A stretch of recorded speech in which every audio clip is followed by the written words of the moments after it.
தூக்கிட்டு அங்கே போட வேண்டியதானா? வீட்டில் என்ன இருக்குது?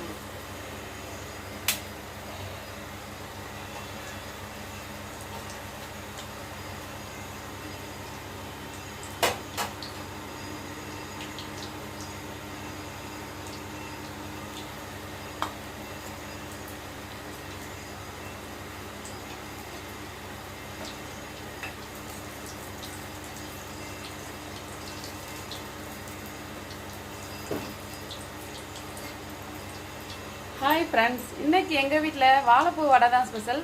சாம்பார், அதுக்கு சைடிஷ்டாக தான் வாழைப்பூ வடை போட்டுக்கிட்டு இருக்கோம். வாங்க சாப்பிட்லாம். ரொம்பவே ஹெல்த்தியான வாழைப்பூ வடையை நீங்களும் உங்கள் வீட்டில் ட்ரை பண்ணி பாருங்கள். வாழைப்பூ வடை எப்படி போடுறதுன்னு உங்களுக்கு டிஸ்கிரிப்ஷனில் தர்றேன்.